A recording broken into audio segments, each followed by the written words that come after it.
Hey guys, Sean Dominski here, and I'm sitting down with, remotely with Ed Fordyce, our KW virtual team leader. We're just having a conversation. We're talking about what the agent of the future looks like and what the brokerage of the future looks like. So, hey Ed, how's it going, man? What's going on, Sean? Great to be here with you. I love your setup. Thanks. Yeah, we're trying to increase it. I really like doing things in person, but obviously we're kind of coming to the tail end of the lockdown right now, so just kind of made a little bit more sense to try to put something together virtually here. It was either this or we could meet in the giant parking lot like I did with an agent last week. Literally in the middle of a parking lot with our folding chairs. And it was quite cool. Nice. Oh man. So all right, so we were talking a little bit so we wanted to sit down and talk a little bit about what the agent of the future looks like, and since obviously brokers support agents, what the brokerage of the future is going to look like. Now, are we thinking in terms of post-COVID, or a lot of this stuff has been in motion for a while, right? Yeah. And I think, the last 4 months has sort of like brought the future, has sort of forced us or rushed this to what was going to happen anyway. It's just happening faster. Yeah, I agree. So what are our thoughts? Like, what are the biggest factors that agents are facing now that might be new as of recently?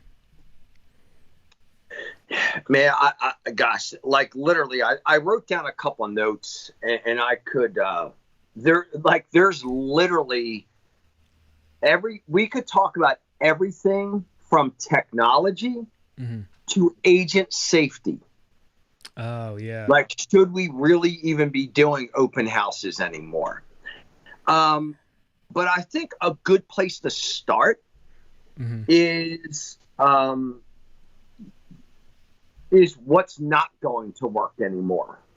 And what's not going to work anymore is on the agent side as well as the brokerage side, of not giving enough value. Like, there's not going to be any room for mediocrity at all. So that whole like part-time agent thing, that's going to go away. Right. The consumer is demanding a lot more from, and rightfully so, demanding a lot more from their agent. And that's because largely in the past, I mean, for decades, the agent was basically a gatekeeper for the most part.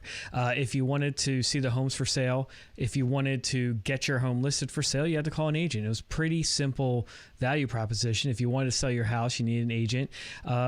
When I got into the business, we started to see the shift towards, the internet started becoming more prominent in the search. And now it's just increased for the last 10, 15 years or so. It's become more and more prominent in people's lives. When I got started, the internet was very decentralized.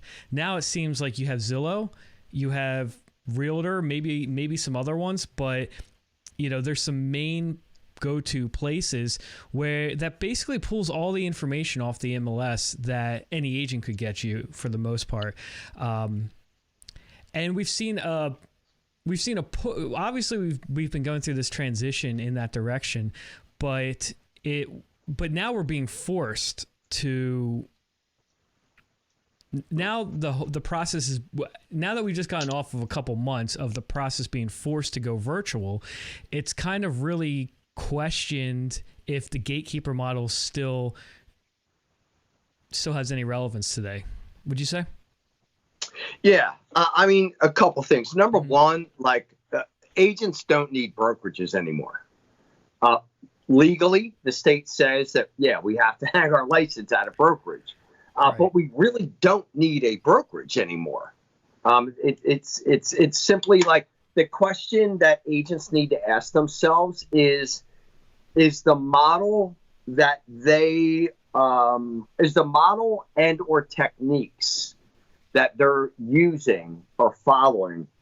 Mm-hmm. If they're older than like 10 years old, they're outdated. And same with the brokerages. If the brokerages are using models that are 30 years old, mm-hmm. it's outdated. It's just simply outdated. And what that looks like is, and this is just reality, and it's, for me, it comes down to fairness. Like, what's fair? Mm-hmm. What's fair today? 20 years ago, a fax machine would probably cost us $1,000, right? Could I sell you a fax machine for $10 right now? Right? No. Because it's not relevant. Right. And, so what I would say is, and look, I'm an advocate for all of real estate. So I'm an advocate for the consumer. Mm-hmm. Number one. And what I would say, and we'll do this on another call, is we're going to do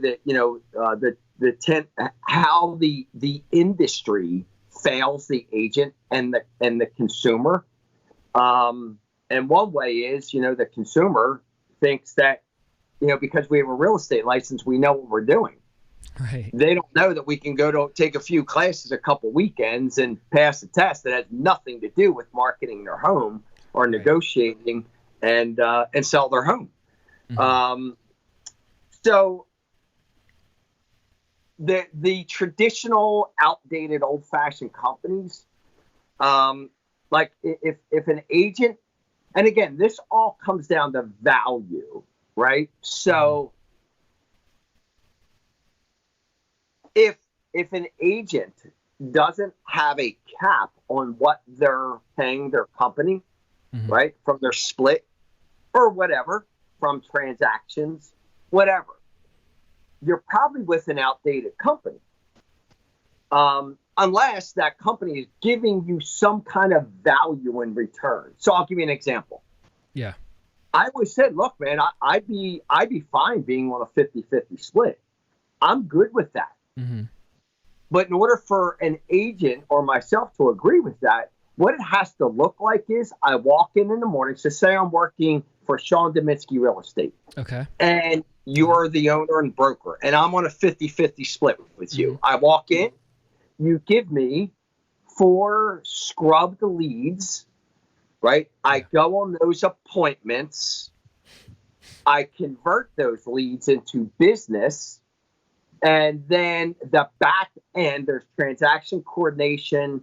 There is contract to close. There is all of those services. Right. Right. So, and I commit, and I'm on a 50-50 split. So, then I go out tomorrow and the same thing. Right. That's fair. But no one's really doing that. And that's kind of like what I call it's the team. It's kind of the team model, or maybe the broker team model, where if you think, people talk about how 40, 50 years ago, real estate was completely different. It was all 50-50 splits and stuff. And it made sense then there, because your broker, that's what they did. They gave you the leads, and the agents would fight over the good leads. Right. And and so then the agents would run with the lead. The leads would come in. The broker would give it to them. They would run with it, and then they would bring in the business and split that commission with the broker. As that got disrupted and changed, it kind of shifted to more of a team leader model, where you still had the broker in place, but it was the team leader who was taking the majority of the split, and the team leader was providing the leads to the agents. You see what I'm talking about there?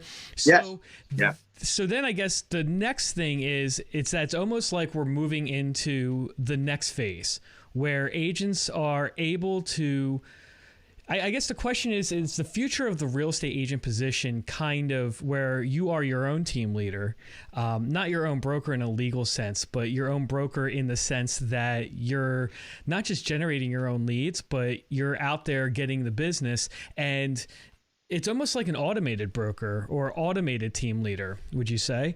I know that sounds kind of weird, but because now we have the internet and we have technology, you're automating certain parts of the process for generating leads, for communicating and managing those leads, and then bringing in your subcontractors, vendors, whatever, using technology and able to leverage that technology in order to conduct a transaction, to coordinate the transaction and get it to close in a really efficient model. Do you kind of see what I'm seeing there? How that kind of changes the way things are looking?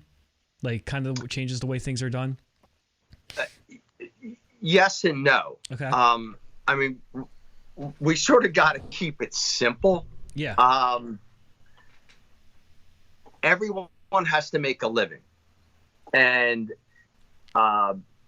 we could go down many different roads here. But I think what we need to stay focused on is, what does the agent and the brokerage of the future look like? So are there going to be teams? Yeah. In my opinion, right now, the teams that are out there, I'm just going to throw a number out there that 80%, maybe even a little more, are not ran fairly and efficiently. There is no value for the agent, right? I crack up when I hear agents are on this team, and I'm like, well, what's your day look like? And they're like, well, I go in and I circle prospect, and I do this, I do that, I do all the work. And then, my team does the transaction coordination for me, or transaction management for me. And then I give them 70% of my income. And I'm like, dude, you could hire. In fact, I have a company that I just interviewed that for like $400 a file, they'll do this. So I'm like, no, that doesn't work, man. That's not cool. Well, what I would say to that too is a lot of times it's because the team has put in place, has leveraged technology and put in place good systems that, that the agent could use themselves. They're kind of acting like a middleman. Does that make sense? I don't know. What I do know is, I don't want to confuse you or anything. Yeah. Again, it's very simple. Right now we're in July of 2020, and it's like, I look for signs, right? If your company doesn't have a personalized app for you, I'm going to be like I am. I'm an advocate for agents. If there's not a personalized app that belongs to you, you're probably with an outdated company. If your company does not provide you with some kind of, and it doesn't have to be free, but some kind of internet lead source, you're probably with the wrong company. If you're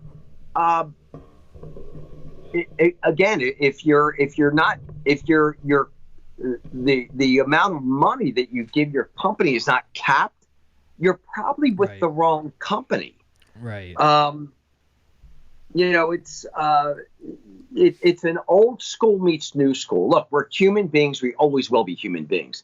But what I will say this, I always tell this this story is, I probably told you this. In February, I was doing a fundraiser, and I wanted to get T-shirts made. So I went on Facebook and I went out and I said, hey, who's out there that's local? I want to give you the business for these T-shirts. I want to get them made, right? Yeah. And I had some people respond, and the responses were like, stop by my store. I'd be glad to help. And I wanted to, and by the way, these people, they were like, the one guy did my wedding invitations 25 years ago. Like, these people have been part of my life for a while. The other one was a friend of a mother of a friend of my daughter's. And someone said, Ed, try customink.com. Make a long story short, in 7 minutes, I had the shirt designed and being shipped. So technology stole me from human beings that I wanted to be loyal to. But the service is so easy. So that's why when I talk to agents and they're like, well, why do I need an app? They'll just be on Zillow and contact me. Well, Right. I don't know about that. They might be on Zillow Uh-huh. and hit contact agent, whoever is there. So that's how our clients are being stolen from us. Right. Right. And honestly, well, do you believe that the average home buyer, seller, whoever wants to be working with Zillow? They want to be, not have any kind of connection with anyone to talk to. I mean, it seems like most people who are working with an agent want to work with an agent, not with an app or a website. So if that agent doesn't have an app, it's because they're doing the Zillow thing out of necessity, right? Do you see what I'm saying? Like, they would probably prefer to have an easy connection with that agent than have to go to some third-party app. Does that make sense? Yeah. What I do know is that if I'm out looking at a home, Mm-hmm. or I'm on a website, right, and that little chat box pops up. Okay. It says, "Hey, I'm here. How can I help you?"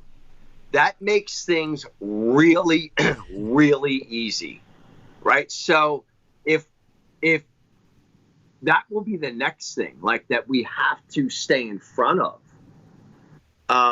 Yeah. Mm-hmm. Because I mean, I'm not a numbers guy, but I am a numbers guy. Mm-hmm. Look, I'm looking at an agent that I've coached with, that's with a company that's literally like 120 years old, right? I won't say, but there's only a couple of them out there. Right. She has been ripped off for over a decade now. And the difference is staggering. She's a $10 million producer, right? Uh-huh. So I'll give you, how much do you think, and these are real numbers. This isn't, and you could take her business and attach it to any company out there that has a cap, right? How much do you think she, in dollars, do you think is the dollar difference a year based on $10 million that she's paying her company? By the way, at like an 84% split. It's not like she's on a 70% split. Just take a guess. I mean, I guess a year, 150 to 100, like high 100s. You're right in the middle. Yeah. $71,432. Wow. Yeah. So in the last 10 years, right? Yeah. She has given up $700,000. Wow. Those are, I'm looking at the spreadsheet right now, and if anybody wants me to send it to them, I'll send it to them. These are real numbers. So, what I'm looking at is, look, we're all in the business of how do we have agents join our company, right? And what used to work doesn't work anymore. Back in my, the years that I was recruiting 100 agents a year, it was simple. It wasn't simple, but it was really based on math. And I would we were the only company in town that had a cap. Right. So I could take and it would be turnover like that. It would be done. But now there's more companies out there. There's companies that charge per transaction, right? So the cap isn't as marketable as it used to be. Right, right. So we have to create the value of what does that value look like now? And it comes down to net income. Are they getting profit share? Are they getting revenue share? Are they getting title income? Are they getting real coaching and leadership? Do they have opportunities to expand, and are they being taught to invest in real estate?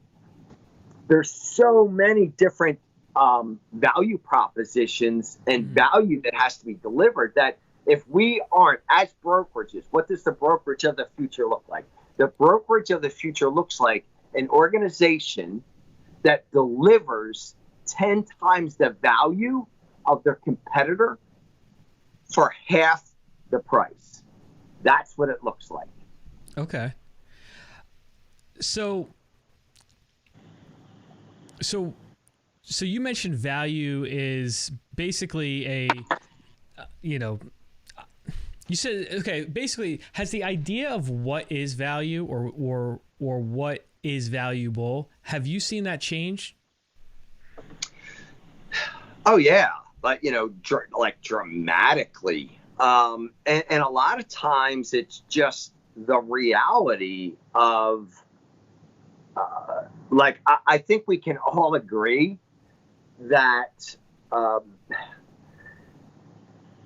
if you're not headed towards some kind of social media marketing, Mm-hmm. if you're not doing video, if your company's not doing video, if, I could talk to any agent today that has a listing, Mm-hmm. and I could say to them, hey, look, the way that we can insulate your business is old school. Give me your all your contacts. Let's put that into a database. Mm-hmm. Let's look at your social media. Let's look at your scripts, your skills, your dialogues, your old school techniques. Now, that's cool. I can predict what your business could be like. But let's look at the future. Let's skate to where the puck is going, right? So, Sean, if you have a listing right now in the Westchester area, mm-hmm. Let's invest $30 through this lead accelerator that we have at my company, and we're going to create. These are off of a coaching client that I just got off a call with. Yeah. $30 got them 75 leads on a $450,000 home. Now, if we take that and we multiply that by 1.5%, which is like the close rate on internet leads, now we're looking at real science. We're looking at real numbers, and that's the value of insulating their business into the future. Again, there's so much that we could talk about, but then there's the human side. Like the business is a no-brainer.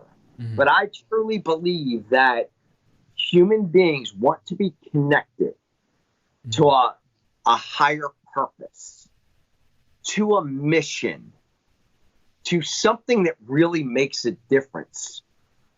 Where if I sat down with my children and I said to them, hey, I am Eddie Johnny Helen, you'd be proud of me.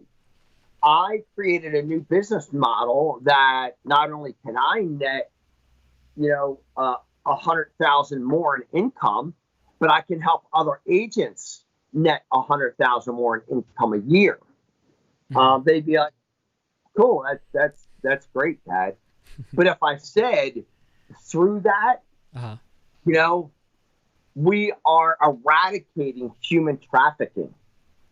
We're literally taking that money and rescuing one child a week from that. Like now they're going to be like, oh my gosh, Dad, you're making a difference.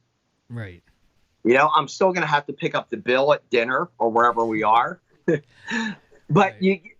Human beings want to be connected to that. And I think that is part of the brokerage of the future that no one really pays attention to. And this is why most companies are publicly traded companies. Mm-hmm. So who's their fiduciary? Where's the fiduciary responsibility? Well, for a public company, that would be the shareholders, right? Correct. Mm-hmm. Yeah. And just my opinion, that's never going to work. That's going to work in real estate? Well, it's not going to work in. So I'll give you an example, right? Okay. This is like real talk. I'm looking at this, right? It's a $70,000 difference. Mm-hmm. So let's say that agent moved to any company Mm-hmm. that has a more realistic approach to what's fair to an agent. And let's say that out of that 70,000, I said, look, let's take 10,000 of that, and that will rescue 4 children. Mm-hmm. Right? Or, you know what? Stay at that company. Uh-huh. But instead of that money going to shareholders, right? Which, by the way, the shareholders aren't creating a better situation for the agents. They're robbing them. Right. Why not take that money and do something good with it? And I'm not talking about just,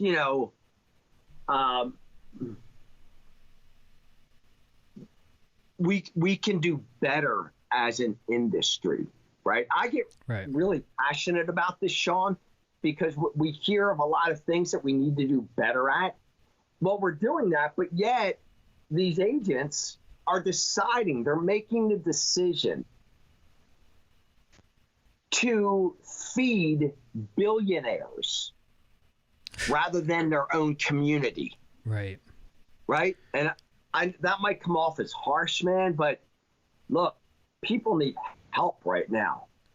And by me making the decision to give a billionaire another 60, 70, 80, 100 grand, mm-hmm. Oh my gosh. Hey, look, we just had two of the top agents in the world at a major franchise join our company. Right? One did over 300 million a year in production. Mm-hmm. The other did, I think, over 150 million. Just think of all of that money that went to a multi-billionaire. Like, think of all the lives that could have been changed. Right. So I'm going down a bunny trail. No, it makes sense. How do we... Yeah, I think it kind of also begs the question, everyone wants to do good, and there are a lot of companies that do good, but at the end of the day, people are still asking, but how do I make a difference? And both things are good. It's good, but it's just not every company is answering that question where it's not, hey, can we also do some good? Maybe give up a Saturday morning once a year. It's like, yeah, that's good. And I would never downplay that. But do the employees or the partners or the contractors, we're talking about real estate and brokers, do the agents feel like they're making a difference? And I feel like that's a completely different question. And it's a question that I think in the future all brokerages are going to have to ask themselves, and because the agents are already asking themselves that. Does that make sense? Yes. Yeah. Yeah. And the reality is their answer is legally, their fiduciary responsibility is to the shareholder. Right. So there's really, there's nothing they can do. Look, that's way above my pay grade. I sort of just know the basics. But the bottom line is, if that's just where it is, then, that's where it's going. But right. So wait. So hold on. Before you switch over there, what's the opposite of fiduciary of the responsibility being to the shareholders, as opposed to what? The responsibility being to the agents, the customers, the community, a little bit of both, anyone besides the shareholders? What are your thoughts there? So let's take, you're with a great office, awesome owners, awesome broker. At the beginning of the year how much, or at the beginning of the year what your expenses are as it relates to your office. Right. So number one, you can budget, you can plan, right? And you can say, okay, after I do after I hit my cap, then I'm going to donate this money to the Chester County Domestic Abuse Center, right? Yeah. You get to make that decision. You, the agent, right? Right. With these outdated companies, you never stop paying them, right? Yeah. You never stop. Right. So you don't know what your expense is. If you do $5 million, you know, it's going to be $35,000. Yet if you do 10 million, it's going to be over 70,000. Like, that never stops. Right. You know, these agents that I'm talking about that did hundreds of millions of dollars a year in production, we're talking millions of dollars a year. Wow. Right. So that's as I see it, that's the difference. And again, this all comes down to fairness and what's right, you know, and I will challenge any broker owner out there. I challenge myself is what am I giving agents for what they're paying me? Right? Am I delivering enough value? Right? Are we delivering enough value? So if someone is paying their brokerage, whether it's $10,000 a year or it's $100,000 a year, let's look at the real value of that. Let's really look at the value of that. Because again, through social media, through different technologies, you know a lot more than I do. We can do a lot of stuff on our own for free. Right. So in closing, what are your so what should agents be asking themselves as we're looking into the future? Some, you know, for a lot of people, the future is very uncertain still. What should an agent be prioritizing, and what should they be thinking about and considering? Kind of like final thoughts from the agent side of things. That's a great question. The first thing they need to ask themselves is, what do I want? And what are my goals? And where am I now? Where do I want to be? What's getting in the way? And again, thanks to you, if that can be easily solved by going to outrageously-authentic-real-estate.com, outrageously-authentic-real-estate.com, answering 13 questions to get clarity on what you really want. Right. And then from there, their truth comes out of what they're really looking for. Right. Right. Because not all agents want to do a ton of business, and that's okay. But we're going to uncover that. Then I can guide them to their options. Right. And what they want to do and who is the best to do it with. Right.